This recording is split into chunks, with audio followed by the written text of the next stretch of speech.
I'm Zach. And I'm Michelle. And this is a Couple Games YouTube channel. In our video today, we are excited to talk about our top games in 2023. Yeah. So anything new that we've played this year, our favorite new games during 2023. Yeah. So we've each picked 5 games. I think we each picked 6, but one was like a duplicate, so we're just going to do 5 each. That's right. And these aren't necessarily 2023 releases, but they're games that were new to us in 2023. So, do you want to start off with your first one? Yes. So my first one was Next Station London. Right here. And I think we shared this on our under 30-minute games video. But this is just a game that we've played a lot because you can sit on the couch and play it as you're watching TV. If you've been kind of following along with this channel, we've done that a lot recently, especially because we've been following Suits. And so I feel like you can like watch a TV show while you're playing Next Station London. It's just a notepad and you get 4 different color pencils. You're trying to connect different shapes based on cards that you flip that are completely random. You go through the deck and then you rotate your pencil. And so you're just like connecting like train stations all throughout different quadrants on this notepad. And you'd get different points based on how you connect them. It's kind of like the roundabout gist of this fun little game. So there's also, I think, Next Station Tokyo. Yeah, it's a newer version. But we've just gotten the London version, and we really like it. Yeah. So that was Next Station London. The first one on my list is actually one that I'll mention that we don't have. Is Spots. We got it for my niece and played it a couple times, but I really liked it. But so instead, I picked MindBug. So MindBug is a 2-player card game. It's super fast. Basically, there's 40-something cards in there. You deal out, each person gets 10, draw a hand of 5, and then you're either playing down a creature or attacking with a creature that you already have. You get your opponent's life down to 0. Everybody starts with 3. The trick, though, is each player starts with 2 MindBug cards off to the side. And if, say, Michelle plays a card that I think is really good or it's going to be kill me, I can say, I'm going to MindBug that, and I'll discard my MindBug card, and it's like I played it, so it comes over to my side, and then it's her turn again.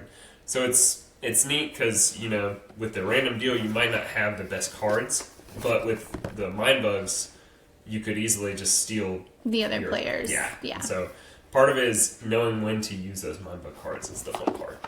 Is this 2-player only? It's 2-player only. Okay, so another good point. The Next Station London was 1 to 4 players. Yeah. So. Okay, MindBug, and that one I'm not a huge fan of, so I won't go into it too much. But I feel like a lot of mine you're not a huge fan of. So the next one that I chose that was new to us in 2023 is Between Two Castles of Mad King Ludwig.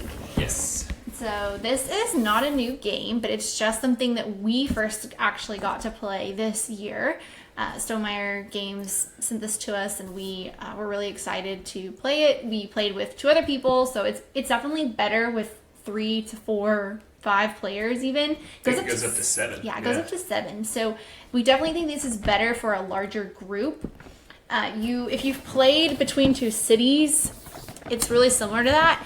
Because you're building 2 different castles on either side of you, like between your opponents, and you're trying to basically build the best castle, because your lowest scoring castle between the 2 that you're building is going to be like that's the person that's going to win out of everybody.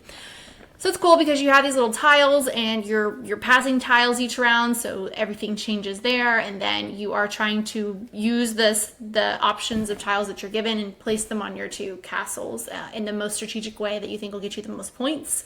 Every tile scores differently, and it scores differently based on what other tiles are also already in play. So there's a lot of cool like strategy moments in this one.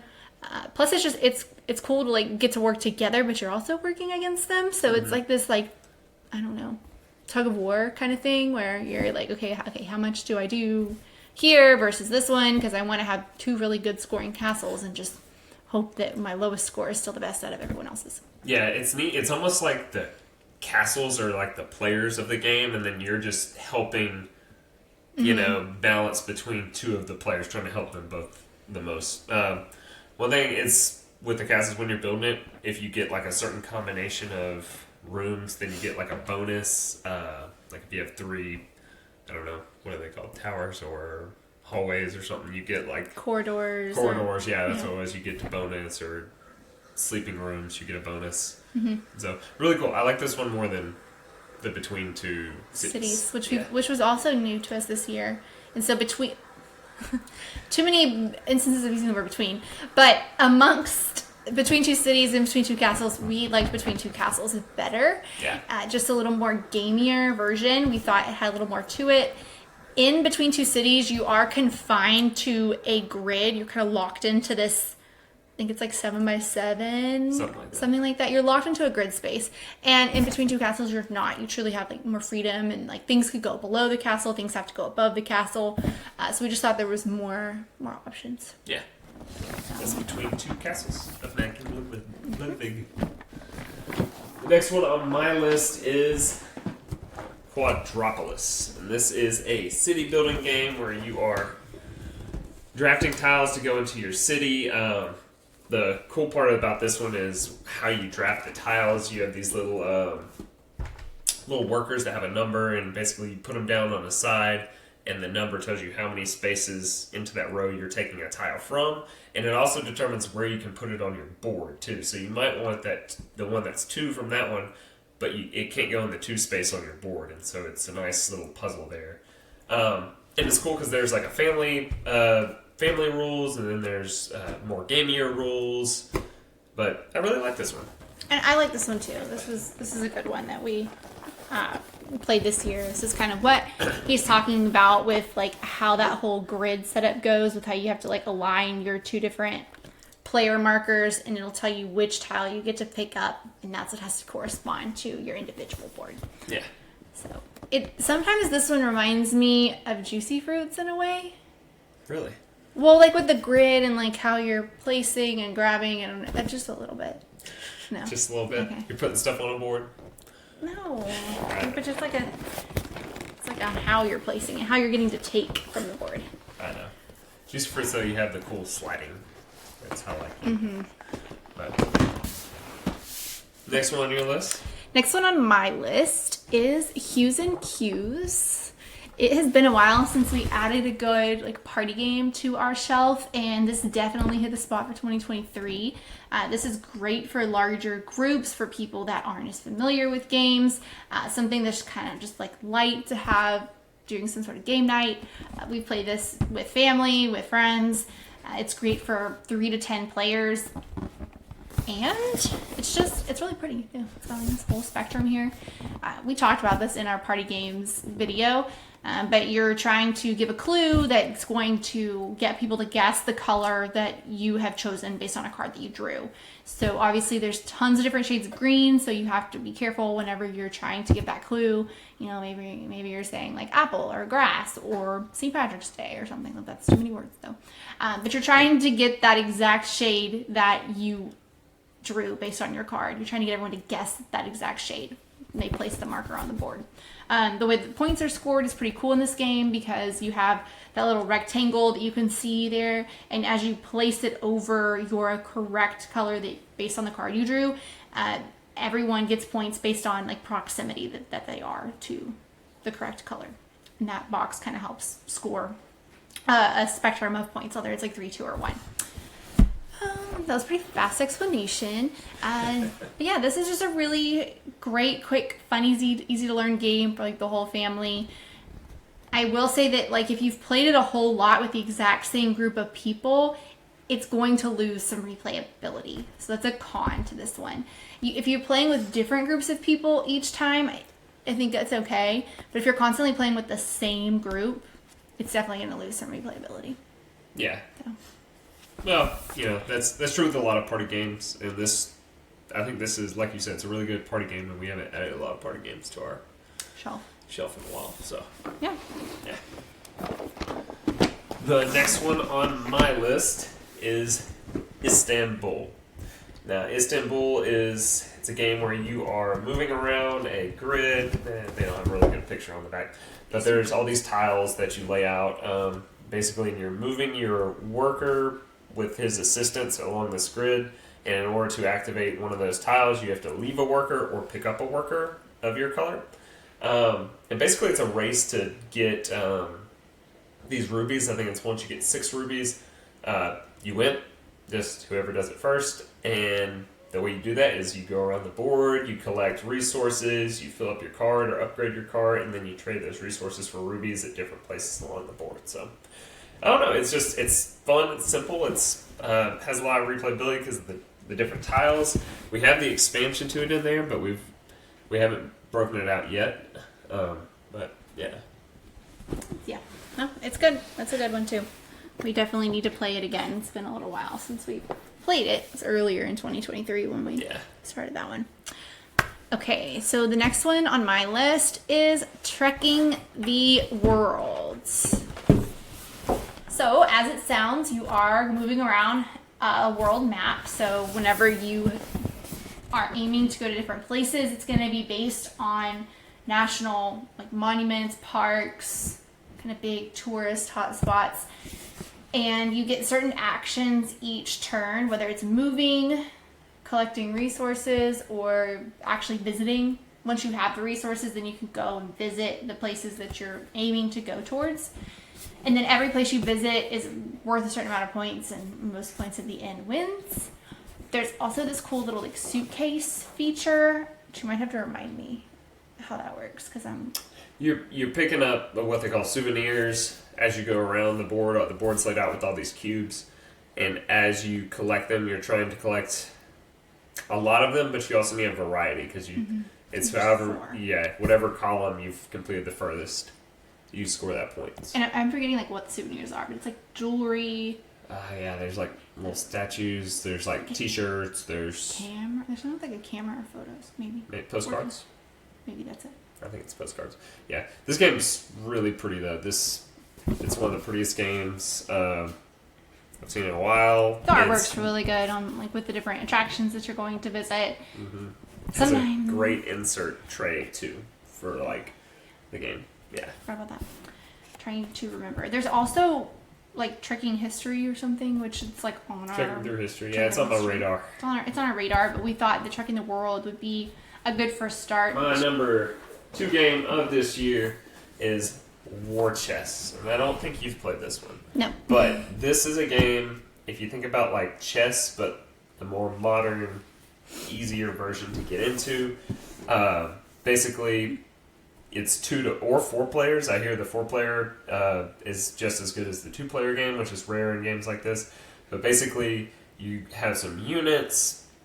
All the units kind of behave in different ways, but it's right there on the card. It's easy to figure out. And basically, you are trying to take objective points, and the way you do that is you have chips for your units, and they go into a bag, so it's a bag building game.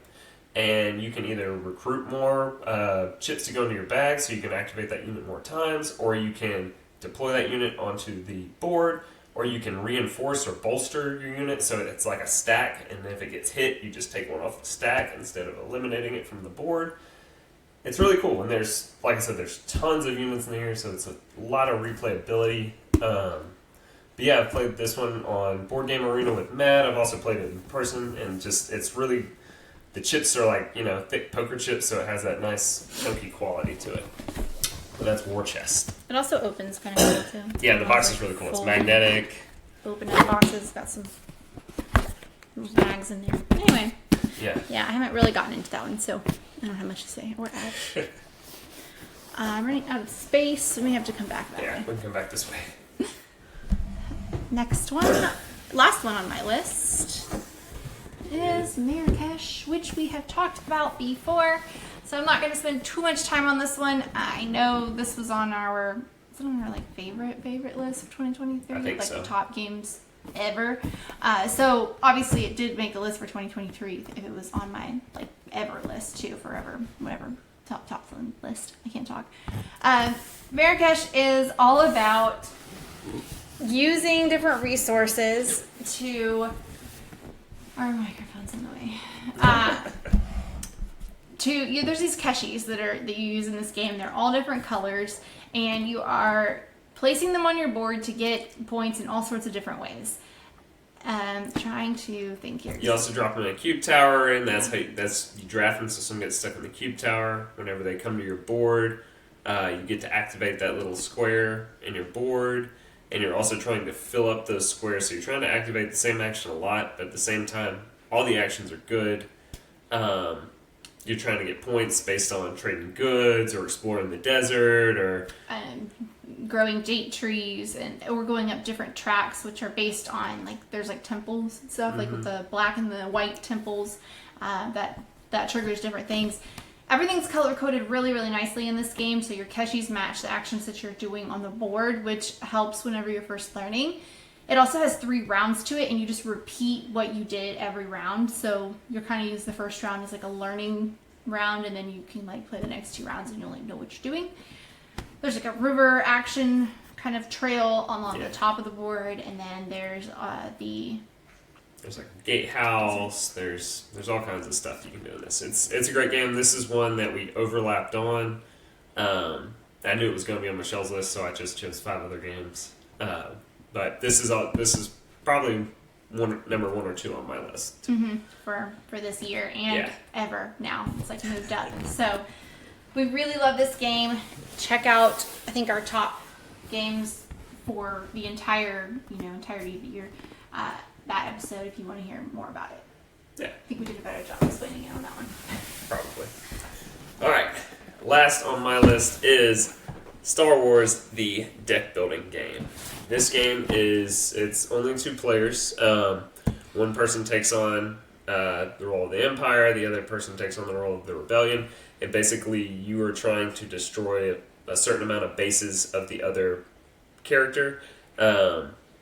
And the way this works, it works like a normal deck builder where you get kind of like a generic starting 10 cards, and then as you go through the game, you're recruiting cards to your deck, building the deck, right? But you also have a deck of bases that are separate from that, and so you start with 1 base, and then the enemy's attacking it, once it gets destroyed, they take it, and you can play out a different base that has some sort of ability, which is really cool to me. One thing that's neat about this one is in the market where you're buying these cards that go into your deck is they're either Empire or Rebellion or neutral. And the Empire can't buy Rebellion cards, Rebellion can't buy Empire cards, but you can attack them. And you can, if you attack them and you take them out of the market and you get some little bonus, which is cool. And I've never seen that in a deck building game before, so it's really cool. And the theme's really cool, and the whole idea with the bases is just awesome. And I've played this once or twice. Yeah. I liked it. It was good. It's not like the first one I'll reach for, but it was fun whenever I was playing it. I think I'm not always in the mood for a Star Wars game. So, but if I am, then I'm probably going to go for this one. Yeah. But that Star Wars deck building game, it's fast too. It takes less than 30 minutes to play. So. But those are our games from favorite games of 2023. I think that wraps it all up. If you want to see any more of our content, please check it out. Like and subscribe. We would love to know what are some of your favorite games that you've played this year in 2023. If you would, feel free to comment. And yeah, that's about it. Until next time. I'm Zach. And I'm Michelle. And this has been A Couple Games.